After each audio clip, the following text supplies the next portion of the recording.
Hello and welcome. I am the Restless Kaiser, and once again we are modelling for Advantage. So today we're going to try and cover some of the news that came out from Battlefront over the weekend. Obviously, because of the lockdown, all of their schedules, their shipping times and all of their planned releases have all been put back, and the chairman Peter went through it all on Sunday, I think it was, the 7th, went through what they've been up to and what we can expect over the next 6 months and even beyond. As a company, the great news, and one of the first things that he wanted to say, was that they have managed to hold on to everybody. Despite the big financial hit that the company's obviously taken during the lockdown period, they have been able to keep all of their staff still employed, and they're all gradually coming back to work. Their production facilities are back in operating at near full capacity, and slowly the office in Nottingham in the UK is starting to be restaffed. I did phone the marketing team this morning before making this video to try and get some information on tanks and where they were up to with that, but they're not back yet. They're coming back over the next couple of weeks, so if you're hoping to open a new trade account with them, now's probably not the time. And he also said that there was a shipment en route already from Malaysia, so we can expect loads of stuff in the next few weeks to be hitting our shelves. So before going through a breakdown of the release schedule as was outlined to us on Sunday, I'd like to take a moment to bring up one of the potentially more controversial topics, which is Battlefront infantry. Battlefront have had a lot of different ways of doing infantry over the past few years, and different people have different views on that. They have the hard plastic on sprue stuff, such as you get in the Hit the Beach set, or with the German or the British late war or the American late war, that are hard plastic, single miniatures all in one piece on a sprue. That's my preferred type. Unfortunately, they made it very clear those kind of sprues cost a great deal of money to produce, which is why they had in the past made infantry predominantly out of metal. They still have a lot of that in the range, but they've slowly been replacing that metal with a soft plastic. Soft plastic infantry is the stuff that you might remember, like 172nd Airfix infantry, or the infantry that you get in the Axis and Allies box set. They're apparently quite cheap to make and easy to mould, and they do hold a decent amount of detail, but if you've got bendy weapons or anything, they're awful. For me, they're the worst type of infantry that they do. They're very difficult to clean up. You have to clean them up with an extremely sharp blade. But when you put the time in, you do get some fairly decent results. Our desert infantry, British, are made out of the soft plastics, and some of the winter Germans are as well. The final type, which is what they've settled on, is what they're calling thermoplastic. Thermoplastic is a process, and I talked to a friend of mine who makes moulds, and he said that didn't really mean anything to him. But the models that I've seen that use this new thermoplastic, the American paratroopers, I think, were using them. I got a mortar team, so the sculpts were very similar to the soft plastic that I'd seen with the desert, but the plastic was a lot easier to clean up. So of all of those options, obviously I'd much prefer the hard sprue, but it looks like they're only going to be able to do that for like main lines of major nations, and that the range has got to be filled out with an alternative, and this new thermoplastic is what they're going to use. So they said they've bought some new machines for that. It seems better than the soft plastic, but I do understand grognards will prefer the old metal. So the first thing that they're going to do in their release, they're finishing the British releases for late war, World War II, as we've seen, but in July they're releasing the American Team Yankee World War III book. This is going to have the M1 IP, it's going to have the Bradley infantry fighting vehicles, and it's going to have the Apache, and all of these kits are in hard plastic sprues, which is fantastic. Really looking forward to that. They also said, as part of this release, that with every major book, they're intending to release a big army box to go with it, which is really quite exciting. So I don't know yet what's in the Team Yankee US Army box. The British one was very good. It came out at 70 British pounds or 100 US dollars, and it had about 20 vehicles in it, give or take. It was somewhere of that order.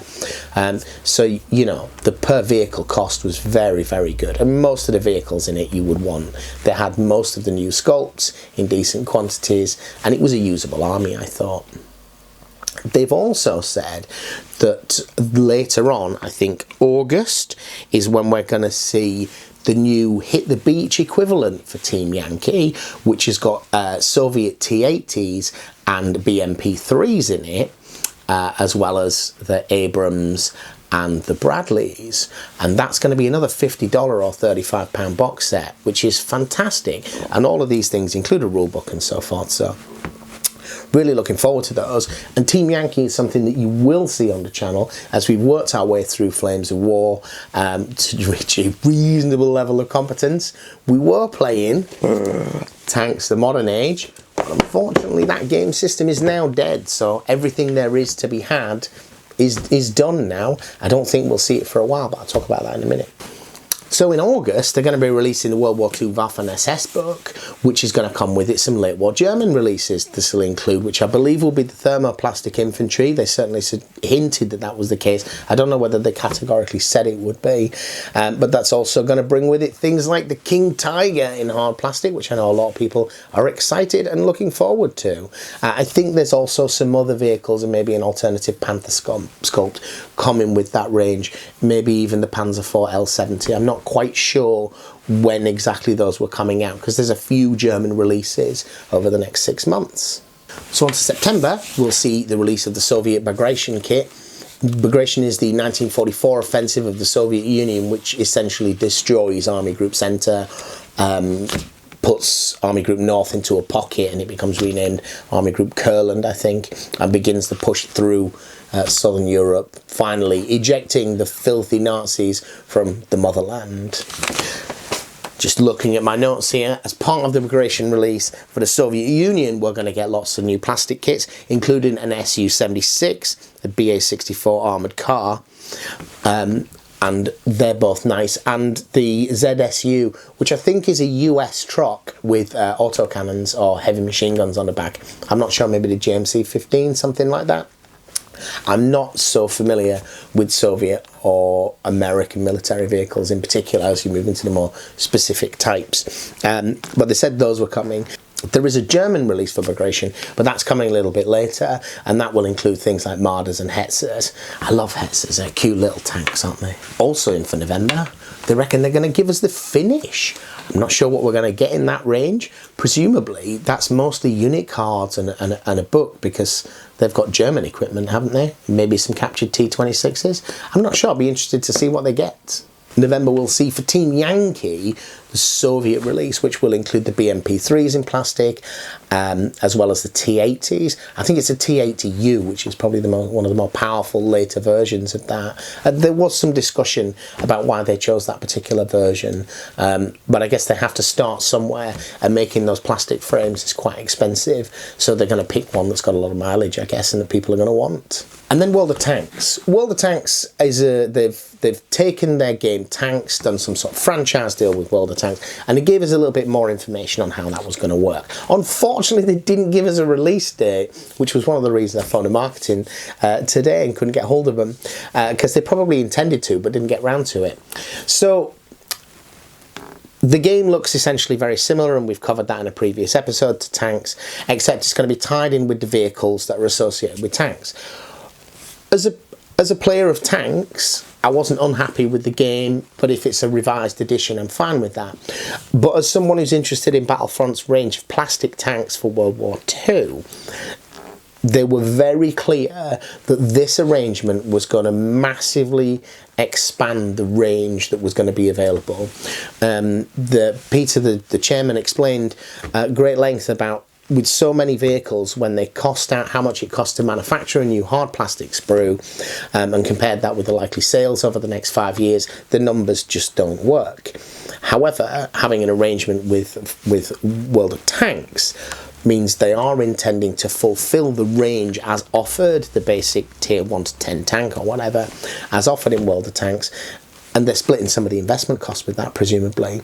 And so he felt that that was going to do great things for bringing far more vehicles that you wouldn't normally see, or wouldn't be seeing for a long time, in hard plastic. And to give you an indication of the kind of scale of cost that producing these moulds, he said that as a company they have millions invested in plastic moulds.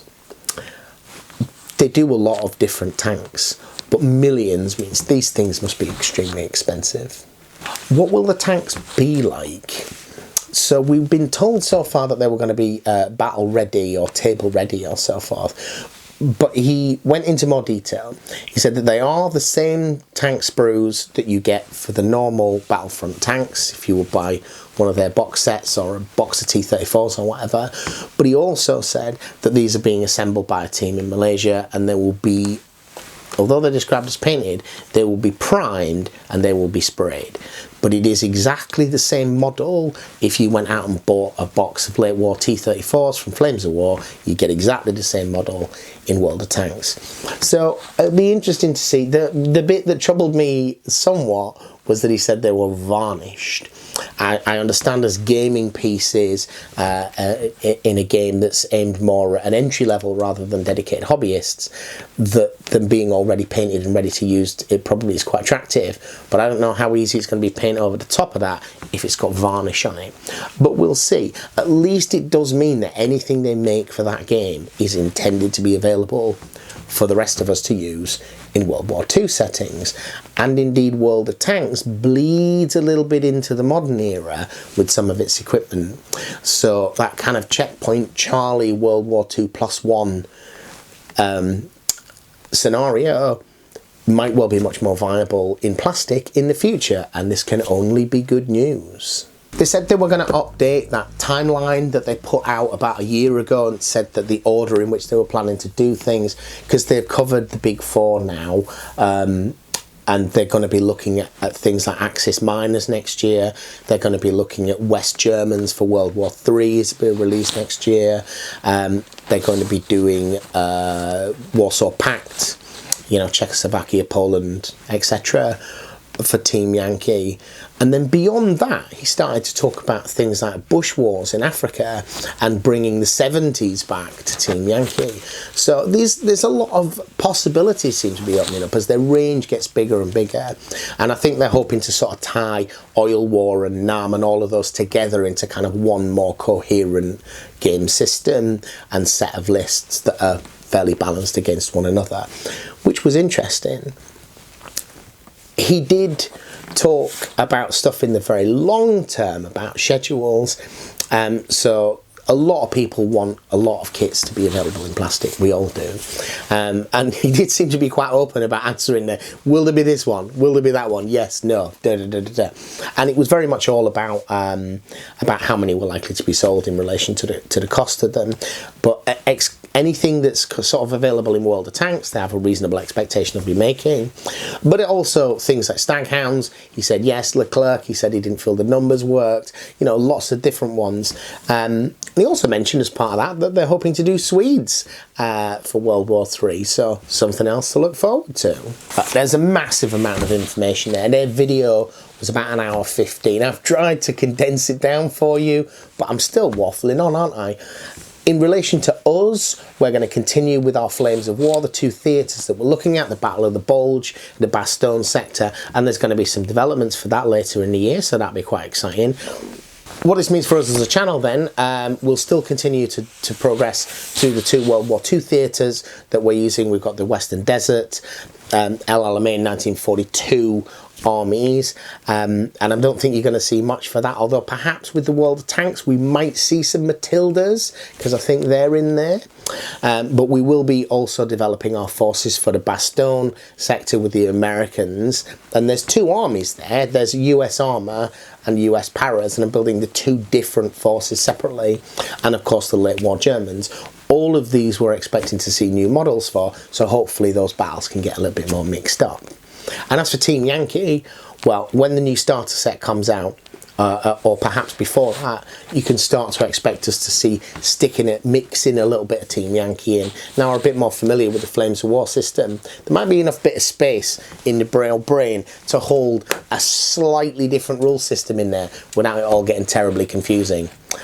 Our channel's not big on getting the rules right anyway, though, to be honest. As long as we enjoy the games, that's the main thing, right? As part of our update videos, of which this maybe is, maybe isn't one, we've been recommending some YouTubers to you.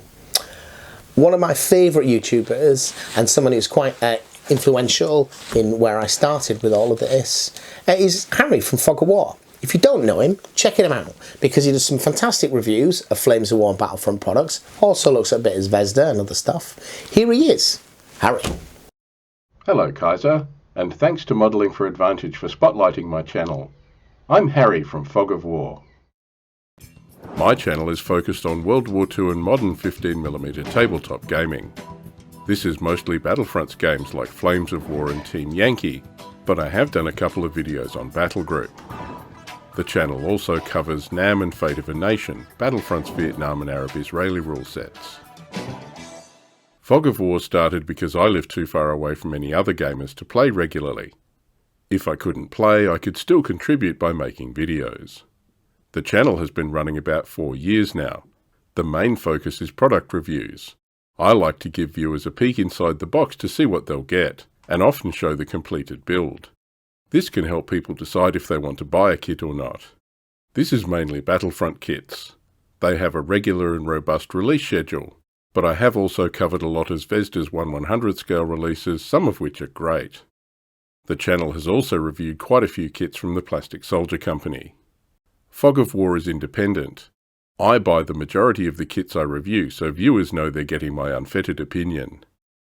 The reviews also tend to have a short history section looking at the real-world vehicle's history and service. I love researching these segments and they seem popular with my audience. It's very rewarding as I usually learn a great deal I didn't already know while I'm putting a video together. Reviews also look at the Flames of War or Team Yankee stat card for the kit. This goes through the basic stats on the card and tries to work out strengths and weaknesses as well as considering the best tactics on the table to get the most out of the unit. Aside from reviews, the channel also does the occasional rules video for Flames of War or Team Yankee. There are some crafting and other model building topics as well. A recent video was about stripping and recovering some Battlefront resin and metal Skyhawks after a painting disaster. I'm only a so-so painter, so there aren't many painting videos on Fog of War. Plenty of other people do a much better job of that than I ever could. A man has to know his limitations. So that's Fog of War. I have a Facebook page and my videos are published on YouTube. The links to both of those are on screen now and I'm guessing will be in the video description in this video below. Thanks again to Kaiser and Modelling for Advantage for showcasing my channel. If you think it might interest you, check it out. Stay safe and happy gaming. One of the reasons I largely stopped doing unboxings of Flames of War stuff was I found Fog of War channel and thought, this guy does it way better than I do. Alright, that's all there is time for this week's, folks. I hope it was useful to you. So, stay home where you can, stay safe, take care of each other, and thank you for watching.